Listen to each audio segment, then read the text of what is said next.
الحمد لله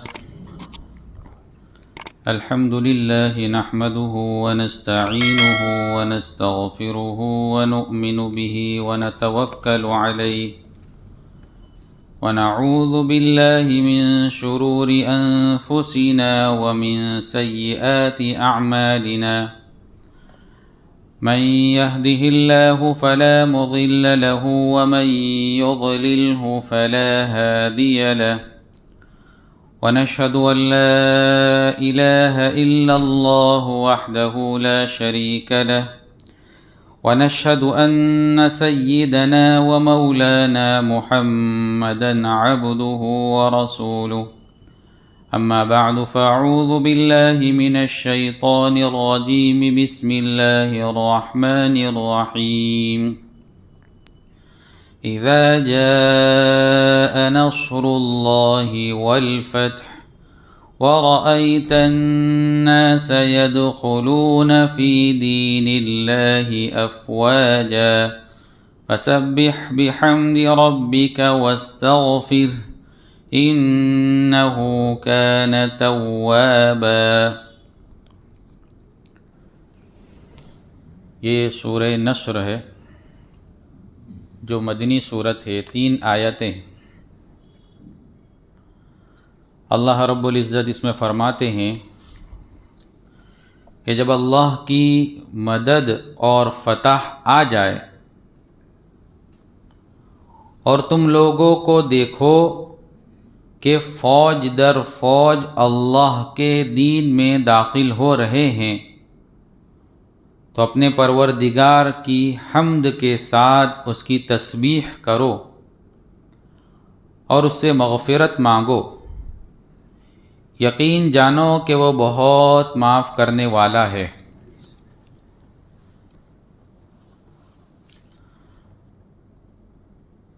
قرآن پاک کی سب سے آخری صورت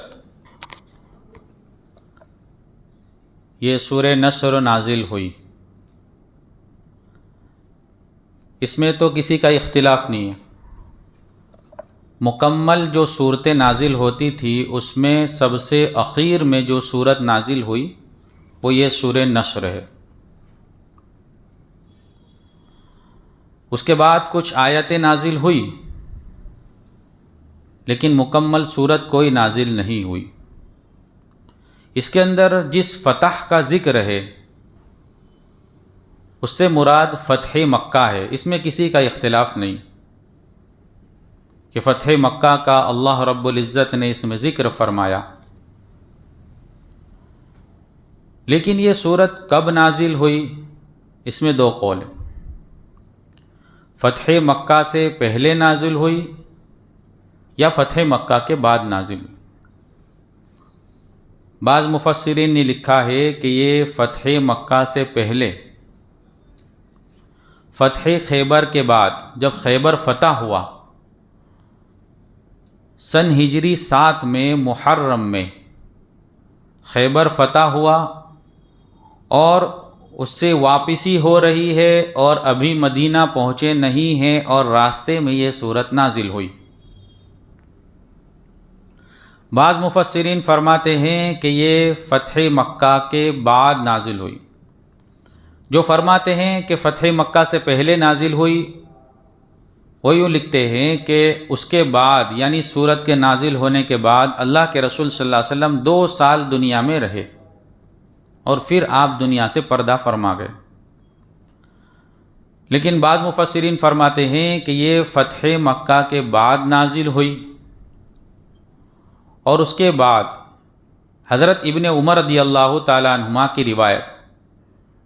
وہ فرماتے ہیں کہ یہ ایام تشریق میں جب اللہ کے رسول صلی اللہ علیہ وسلم مینا میں تشریف فرما تھے اس وقت جو ہے یہ صورت نازل ہوئی اور اس کے بعد الیوم اکملت لکم دینکم والی آیت نازل ہوئی۔ اور اس آیت کے نازل ہونے کے 80 دن کے بعد اللہ کے رسول صلی اللہ علیہ وسلم دنیا سے پردہ فرما گئے۔ اس کے بعد چند آیات نازل ہوئی لیکن مکمل صورت نازل نہیں ہوئی۔ جیسے آیت کلالہ اس کے بعد نازل ہوئی۔ سورہ بقرہ کی ایک آیت ہے واتقوا یوما ترجعون فیہ الی اللہ، وہ سب سے اخیر میں نازل ہوئی کہ اس کے بعد یعنی واتقوا یوما ترجعون فیہ الی اللہ، اس آیت کے نازل ہونے کے 21 دن کے بعد یا 7 دن کے بعد اللہ کے رسول صلی اللہ علیہ وسلم دنیا سے پردہ فرما گئے۔ تو مکمل یہ سورت جو ہے سب سے اخیر میں نازل ہوئی، پوری سورت اس کے بعد کوئی نازل نہیں ہوئی۔ حضرت عائشہ رضی اللہ تعالی عنہا کی روایت کہ اللہ کے رسول صلی اللہ علیہ وسلم جب نماز پڑھتے تھے تو اس میں یہ دعا پڑھا کرتے تھے، اللہ کی حمد و ثنا بہت بیان فرماتے تھے اس سورت کے نازل ہونے کے بعد، سبحان اللہ و بحمدہ، اور بعض روایتوں میں حضرت عائشہ رضی اللہ تعالی عنہا سے بھی ہے سبحان اللہ و بحمدہ استغفر اللہ و اتوب الیہ۔ یہ اللہ کے رسول صلی اللہ علیہ وسلم اٹھتے بیٹھتے اس تسبیح کو پڑھا کرتے اور پھر فرماتے ہیں کہ مجھے اللہ نے اسی کا حکم دیا ہے، اور پھر یہ سورت جو ہے تلاوت فرماتے ہیں جس کے اندر اللہ رب العزت نے تسبیح بیان کرنے کا آپ کو حکم دیا اور استغفار کی تلقین فرمائی کہ آپ جو ہے استغفار کرتے رہیں۔ فتح مکہ ایک بہت تاریخی واقعہ ہے۔ اللہ کے رسول صلی اللہ علیہ وسلم کی زندگی پر ایک نگاہ ڈالیں۔ اللہ کے رسول صلی اللہ علیہ وسلم مکۃ المکرمہ میں پیدا ہو رہے ہیں۔ 40 سال کی زندگی کے اندر آپ کو جو ہے جب 40 سال عمر ہوئی تو آپ کو نبوت ملی۔ نبوت ملنے کے بعد آپ کو حکم ہوا کہ اپنے گھر والوں کو ڈراؤ اللہ کے عذاب سے۔ آیت نازل ہوئی وَأَنذِرْ عَشِيرَتَكَ الْأَقْرَبِينَ، اور پھر آپ نے صفا پہاڑ سے، جیسا کہ ہم نے سورہ لہب میں سنا تھا، صفا پہاڑ پہ چڑھ کر جو ہے سب کو آواز دے دے کر بلا کر دین کی دعوت دی، کلمے کی دعوت دی۔ لوگ مخالف ہو گئے، دشمن بن گئے، اور جو ایمان لاتا تھا ہر ایک کو جو ہے تکلیف پہنچائی جا رہی ہے۔ صحابہ کرام کو بھی بڑی سخت سے سخت تکلیف پہنچائی گئی۔ واقعات ہم کئی مرتبہ سنتے ہیں، حضرت بلال رضی اللہ تعالیٰ عنہ کا کیا حال تھا، حضرت خباب رضی اللہ تعالیٰ عنہ کے بارے میں حضرت شیخ نے واقعہ لکھا کہ انگارے پر، آنکھ کے انگاروں پر لٹایا جاتا اور آپ کی چربی پگھل کر جب انگارے پر گرتی تو اس سے جو ہے آنکھ بجھتی، اتنی تکلیفیں دی گئی۔ پھر اللہ رب العزت کی طرف سے ہجرت کا حکم بھی ہوا، لیکن اللہ کے رسول صلی اللہ علیہ وسلم کی نبوت ملنے کے بعد مکۃ المکرمہ میں 13 سالہ زندگی، ان 13 سال میں بھی اللہ کے رسول صلی اللہ علیہ وسلم نے خوب محنت کی، کوشش کی، لوگوں کو ایمان کی دعوت دی، یہاں تک کہ عرب کے قبائل جو دور دور سے حج کے لیے تشریف لاتے تھے ان کو بھی مل کر آپ جو ہے ایمان کی دعوت دیتے تھے۔ سن نبوی 11 میں، نبوت ملنے کے 11ویں سال، مدینۃ المنورہ سے بھی کچھ لوگ حج کے لیے تشریف لائے تھے۔ آپ نے ان لوگوں کو ایمان کی دعوت دی، حالانکہ آپ جو ہے ہر قافلے کو پکڑ کر اس کی دعوت دیتے اور ان سے درخواست کرتے تھے کہ آپ جو ہے مجھے اپنے علاقے میں لے جاوے اور پھر وہاں جا کر ہم مل کر اللہ کی طرف لوگوں کو بلاوے اور اللہ کی دعوت دے، لیکن کوئی تیار نہیں ہو رہا تھا، چونکہ اللہ کے رسول صلی اللہ علیہ وسلم کو اپنے علاقے میں لے جانا، اس کا مطلب تو یہ تھا کہ قریش سے دشمنی مولنا اور قریش کا دبدبہ سارے عرب پر جو ہے چھایا ہوا تھا کہ اگر کوئی بھی ان کو لے جائے گا، ان کی مدد کرے گا تو قریش ان کا دشمن بنے گا، اور پھر قریش سے جو ہے دشمنی مولنی پڑے گی اور مقابلہ کرنا پڑے گا، اور اس کے لیے کوئی تیار نہیں ہو رہا تھا۔ یہ سعادت اللہ رب العزت نے مدینہ والوں کے حق میں لکھی ہوئی تھی۔ سن نبوی 11، نبوت ملنے کے 11ویں سال، اللہ کے رسول صلی اللہ علیہ وسلم نے مدینہ سے آئے ہوئے لوگوں کو دعوت دی۔ اوس اور خزرج کے قبیلے کے 6 افراد آئے تھے سن نبوی 11 میں۔ آپ نے ان کو ایمان کی دعوت دی اور انہوں نے ایمان کی دعوت کو قبول کر لیا اور مسلمان ہو گئے۔ چونکہ یہ لوگوں نے جب سنا کہ ایک شخص ہے جو نبوت کا دعویٰ کر رہا ہے اور ایک اللہ کی طرف بلا رہا ہے، تو ان کو اپنا مدینے کا وہ وقت یاد آ گیا کہ مدینے کے اندر یہود کے بڑے بڑے قبیلے موجود تھے، اس میں بنو نذیر اور بنو قریظہ کے لوگ جو یہود تھے، جب ان کے ساتھ کوئی مقابلہ ہوتا اور لڑائی ہوتی تو وہ یہودی لوگ ان بت پرست لوگوں کو یعنی اوس اور خزرج کے لوگوں کو یوں کہتے تھے کہ اب ایک آخری نبی آنے والے ہیں جو ہجرت فرما کر مدینہ تشریف لائیں گے، ہم ان پر ایمان لائیں گے اور ان کے ساتھ مل کر جو ہے ہم تمہارا مقابلہ کریں گے اور تم کو قتل کریں گے اور ختم کریں گے، چونکہ اس نبی پر جو ایمان لائے گا اللہ کی مدد اس کے ساتھ ہوگی۔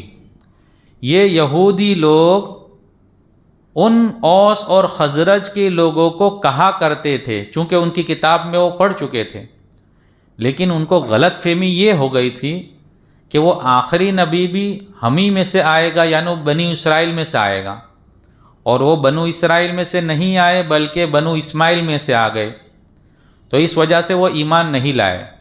لیکن ان بت پرستوں کو جو اس وقت بت پرست تھے، اوس اور خزرج کے لوگ، ان کو یہ یہودی لوگ بنو نذیر اور بنو قریظہ کے لوگ یوں کہا کرتے تھے کہ آخری نبی جب آئیں گے ہم ان کے ہاتھ پر ایمان لائیں گے اور ان کے ساتھ مل کر تمہارا مقابلہ کریں گے اور تم کو ختم کریں گے۔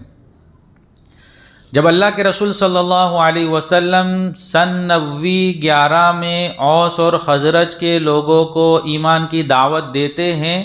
تو ان کو ان یہودیوں کے جملے یاد آ گئے کہ وہ کہتے تھے کہ ہماری کتاب میں لکھا ہے کہ آخری نبی آنے والے ہیں، تو وہ ایمان لاوے اس سے پہلے ہم ہی ایمان لے کے آ جائے تاکہ جو ہے ہم ان کے ہاتھ پر پہلے ایمان لانے والے ہو جاوے۔ سن نبوی 11 میں یہ 6 آدمی مسلمان ہوتے ہیں اور وعدہ کرتے ہیں ہم آئندہ سال دوبارہ آئیں گے۔ سن نبوی 12 میں پھر یہ لوگ آتے ہیں، اس وقت 12 افراد آتے ہیں، 11 میں تو 6 آدمی تھے، 12 میں 12 افراد آئے، اور 12 میں بھی 5 تو وہی تھے جو گزشتہ سال والے تھے اور 7 نئے لوگ آئے، اور سن نبوی 12 میں یہ 12 افراد اللہ کے رسول صلی اللہ علیہ وسلم کے ہاتھ پر بیعت لیتے ہیں اور ایمان قبول کرتے ہیں، اور یہ جمرہ عقبہ کے پاس جو ہے یہ بیعت ہوتی ہے، اس لیے اس کو بیعت عقبہ اولا کہا جاتا ہے، یعنی پہلی بیعت، بیعت عقبہ اولا۔ یہ ہوا سن ہجری 12 میں۔ پھر یہ لوگ جو ہے اللہ کے رسول صلی اللہ علیہ وسلم سے درخواست کرتے ہیں کہ آپ ہمیں آپ کا کوئی تربیت یافتہ شخص ہمیں دے دے، ہم اس کو ہمارے علاقے میں لے جاتے ہیں اور وہ ہمیں تعلیم دے گا، قرآن سکھائے گا، دین کی تعلیم ہم کو دے گا، تو ایسے کوئی افراد ہم کو دے دے۔ اللہ کے رسول صلی اللہ علیہ وسلم اس وقت حضرت مصعب بن عمیر کو ان کے حوالے فرماتے ہیں کہ اس کو لے جاؤ، یہ تمہیں جو ہے دین سکھائے گا، قرآن سکھائے گا۔ اور پھر اس کے بعد حضرت عبداللہ بن ام مکتوم کو بھی جو ہے حوالے کیا کہ وہ بھی آپ کو جو ہے تعلیم قرآن دیں گے۔ سن نبوی 13 میں یہ لوگ دوبارہ حج کے موقع پر تشریف لاتے ہیں اور اس وقت 75 آدمی 75 لوگ ہوتے ہیں، اور 75 میں سے 72 مرد 73 مرد اور 2 عورتیں، یوں کر کے 75 لوگ تھے، اور وہ اللہ کے رسول صلی اللہ علیہ وسلم کے ہاتھ پر ایمان لاتے ہیں۔ تو اس کو کہا گیا بیعت جمرہ، بیعت عقبہ ثانیہ، دوسری بیعت۔ تو اللہ کے رسول صلی اللہ علیہ وسلم کے ہاتھ پر یہ ایمان لاتے ہیں اور آپ کو دعوت دیتے ہیں کہ آپ جو ہے ہمارے یہاں تشریف لاوے، اور جو ہے ہم آپ کی حفاظت کریں گے، آپ کی مدد کریں گے، ہر طرح سے آپ کی حفاظت کی ہماری ذمہ داری رہے گی،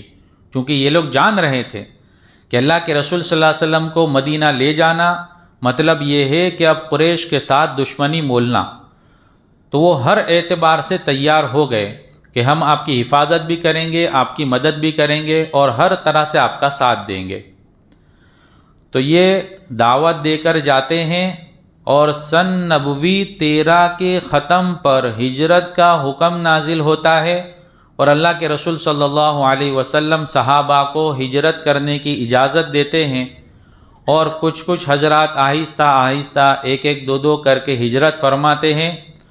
اور سن نبوی 13 میں ربیع الاول کے اندر اللہ کے رسول صلی اللہ علیہ وسلم کو بھی